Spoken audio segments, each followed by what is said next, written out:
चुनाव आयोग पूरे देश में मतदाता सूची को और पारदर्शी बनाने के लिए एक बड़ा कदम उठाने जा रहा है।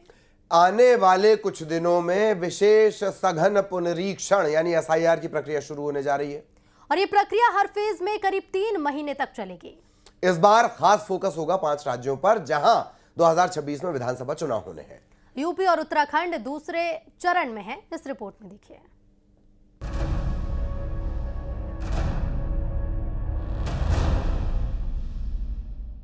जिस एसआईआर को लेकर सियासत चरम पर थी, अब वो पूरे देश में होने जा रहा है। मेन फोकस 5 राज्यों में रहेगा जहां अगले साल 2026 में विधानसभा चुनाव होने हैं। इनमें पश्चिम बंगाल, तमिलनाडु, केरल, असम और पुडुचेरी में प्रमुखता से शामिल होंगे। आयोग इन राज्यों में भी बिहार की तर्ज पर एसआईआर के बाद चुनाव का ऐलान करेगा। केंद्र शासित प्रदेश जैसे जम्मू कश्मीर और लद्दाख जो जल्द ही बर्फ से ढक जाएंगे, इसके चलते इन्हें शुरुआती चरण से बाहर रखा जाएगा। एसआईआर पूरे देश में लागू किया जाए, इसको लेकर के चुनाव आयोग जो है वह लगातार अपने अधिकारियों की बैठक जो है वह कर रहा है। और अब जो जानकारी मिली है, हमें सूत्रों के हवाले से जो जानकारी मिल रही है उसके अनुसार पूरे देश में लागू किया जाएगा, लेकिन पहले उन राज्यों में लागू किया जाएगा जहां पर आने वाले दिनों में चुनाव होने हैं। इन राज्यों में पश्चिम बंगाल महत्वपूर्ण हो जाता है, असम महत्वपूर्ण में हो जाता है और भी कई ऐसे राज्य हैं जहां पर आगामी दिनों में चुनाव होने हैं। वहां पर पहले जो है वह एसआईआर को लागू किया जाएगा। वहीं उत्तर प्रदेश और उत्तराखंड में दूसरे चरण में एसआईआर की प्रक्रिया शुरू होगी, जहां 2027 में विधानसभा चुनाव होंगे। दरअसल आयोग का लक्ष्य है कि हर पात्र नागरिक का नाम मतदाता सूची में हो और कोई अपात्र व्यक्ति इसमें शामिल ना हो। बिहार में हाल ही में एसआईआर के जरिए कई अवैध मतदाताओं के नाम हटाए गए और वैध मतदाताओं को जोड़ा गया। इस प्रक्रिया का एक बड़ा मकसद विदेशी अवैध प्रवासियों की जन्म स्थान की जांच करना भी है, लेकिन इस मुहिम को लेकर सियासत गरमा रही है। सत्ता पक्ष जहां इसे मुद्दे पर मुखर हो रहा है, तो विपक्ष लगातार इसे वोट चोरी का प्रयास बता रहा है। मुझे पूरा विश्वास है कि एसआईआर में कोई राजनीति ना हो। एसआईआर में किसी प्रकार की राजनीति नहीं होनी चाहिए। कोई व्यक्ति वोट डालने से वंचित नहीं होना चाहिए। हर व्यक्ति को वोट डालने का अधिकार मिलना चाहिए। कहीं भी किसी प्रकार की कोई गड़बड़ी नहीं होनी चाहिए। इस तरह से अगर एसआईआर होता है तो अच्छी बात है। जहाँ तक उत्तर प्रदेश में एसआईआर का सवाल है, उत्तर प्रदेश के अंदर में भी एसआईआर पे कोई चुनाव आयोग की तरफ से या कहीं से भी राजनीति ना हो। जो लोग चुनाव वोट डालते हैं, कोई व्यक्ति वोट डालने से वंचित ना रह जाए। आखिर मकसद क्या है? मकसद कुछ और है, क्योंकि भारतीय जनता पार्टी लगातार अब जनता के हर मुद्दे पर पूरी तरीके से फेल है। तो अब वोटर लिस्ट में बदलाव और वोटर लिस्ट में फर्जीवाड़ा करके जीतने का इंतजाम कर रही है, जिसी कारण उन्होंने बिहार में भी किया। और उसका दूसरा पहलू आप देख सकते हैं कि जिन जिन राज्यों में आने वाले समय में इलेक्शन है, उन राज्यों में सबसे पहले एसआईआर प्रक्रिया की जाएगी। खेल में, क्रिकेट में धर्म को आधार बनाकर स्वयं को पीड़ित प्रदर्शित करना, इससे घृणित और कुछ नहीं हो सकता।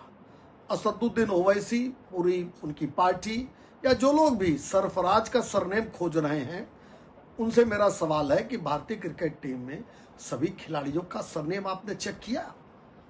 सिराज का सरनेम क्या है? शमी का सरनेम क्या है? भारतीय क्रिकेट टीम में और सभी खेलों में तमाम जगहों पर सभी धर्म के लोग, मुसलमान भी जिसमें शामिल हैं। वैसे भी देश के ज्यादातर राज्यों में 2003-04 के बाद एसआईआर नहीं हुआ है।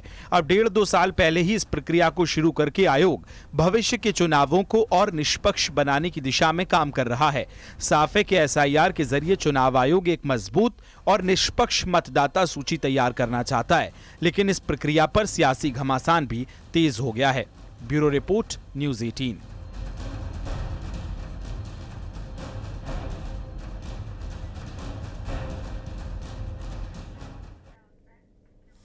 अगली खबर से पहले सवाल कि 1 अरब 40 करोड़ की आबादी वाला भारत दुनिया का सबसे बड़ा लोकतंत्र तो है, लेकिन सियासत की बागडोर क्या कुछ परिवारों के हाथ में है? राजनीतिक दल एक दूसरे पर भाई भतीजावाद का आरोप लगाते हैं, लेकिन क्या ये सिर्फ सियासी तीर है या सचमुच सत्ता का खेल परिवारों तक सीमित हो गया है?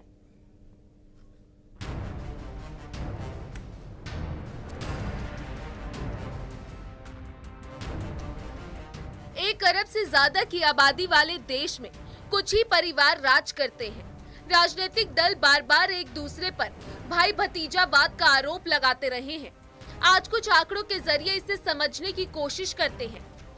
सियासत में फैमिली ट्री की बात करें तो समाजवादी पार्टी की ओर से कुल चयनित सदस्यों की संख्या 158 है और सियासी परिवार से कुल 55 सदस्य हैं, जो 34.81% है। वहीं कांग्रेस के कुल चयनित सदस्य 857 है और सियासी परिवार से कुल 285 सदस्य हैं, जिनका रेशियो 33.25% है। और राष्ट्रीय जनता दल के कुल चयनित सदस्य 98 हैं और सियासी परिवार से 30 सदस्य हैं, जिनका रेशियो 30.61% का है। जेडीयू की बात करें तो कुल चयनित सदस्य 81 हैं और यह सियासी परिवार से कुल 28 सदस्य हैं, जिनका रेशियो 34.57% है। वहीं भारतीय जनता पार्टी की बात करें तो कुल चयनित सदस्यों की संख्या 2078 है, जिसमें सियासी परिवार से 387 सदस्य हैं, जिनका रेशियो 18.62% है, जो अन्य पार्टियों के मुकाबले काफी कम है। समाजवादी पार्टी परिवारवादी पार्टी है। किस तरह से उन्होंने लोहिया के समाजवाद को परिवारवाद में तब्दील कर दिया, ये किसे छिपानी है। पार्टी का राष्ट्रीय अध्यक्ष आने वाली पीढ़ियों में कौन होगा, ये अभी से तय है। लाभ के पदों पर कौन होगा, ये अभी से तय है। सैफई परिवार के अलावा समाजवादी पार्टी की कल्पना आप कुछ नहीं कर सकते। कई सारे दल तो ऐसे हैं जिनकी पार्टी में उनके परिवार का ही वर्चस्व है और वर्चस्व की इस लड़ाई में कुछ नेता भी हाथ धो लेते हैं। समाजवादी पार्टी की बात करें तो अखिलेश यादव पार्टी अध्यक्ष और सांसद हैं। पत्नी डिंपल यादव भी लोकसभा से सांसद हैं। चाचा रामगोपाल यादव राज्यसभा सांसद हैं।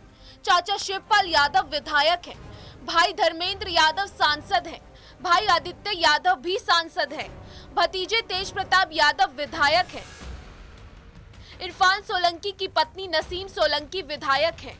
विधायक तूफानी राम सरोज की बेटी प्रिया सरोज भी सांसद हैं। जियाउर रहमान वर्क भी सांसद हैं। समाजवादी पार्टी में नेतृत्व विरासत से नहीं, संघर्ष की परंपरा से आता है। जिस तरह से आदरणीय नेताजी जेल गए, कई बार उन्होंने गरीब किसान की आवाज लगातार उठाई, उसी तरह से श्री अखिलेश यादव जी लगातार सामाजिक न्याय की बात कर रहे हैं, समाज में महंगाई बेरोजगारी खत्म करने की बात कर रहे हैं। कैसे उन्होंने पुलिस की बैरिकेडिंग उन्हें फांदनी पड़ती है, फिर भी फांद रहे हैं, और वो लगातार इस संघर्ष को आगे बढ़ाते हुए जिस तरह से जनता ने उनको चुना है। लोकतंत्र में जनता अपना नेता चुनती है और जनता ने श्री अखिलेश यादव जी को 37+ गठबंधन की 43 सीटें लोकसभा में जिताकर ये आशीर्वाद दिया। भाई भतीजावाद का ये सियासी खेल कब तक चलेगा? क्या भारत का लोकतंत्र परिवारों की जागीर बनकर रह जाएगा? इसका जवाब सिर्फ जनता के पास है। Bureau report, news 18। MP BJP प्रदेश अध्यक्ष हेमंत खंडेलवाल की टीम का ऐलान हो गया है।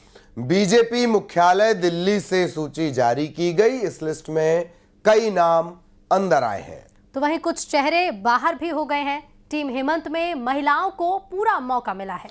इस बीच कांग्रेस ने कार्यकारिणी में किसी भी मुस्लिम और सिख समुदाय के व्यक्ति को जगह नहीं देने पर बीजेपी पर निशाना साधा। तो वहीं बीजेपी के मुताबिक सभी वर्गों को ध्यान में रखकर कार्यकारिणी का ऐलान किया गया है।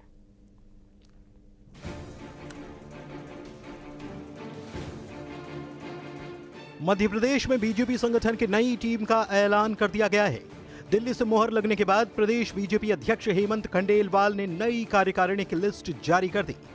एमपी बीजेपी की नई कार्यकारिणी में 4 महामंत्री, 9 उपाध्यक्ष और 9 मंत्री बनाए गए हैं। मौजूदा मीडिया प्रभारी आशीष अग्रवाल को दोबारा मौका दिया गया है।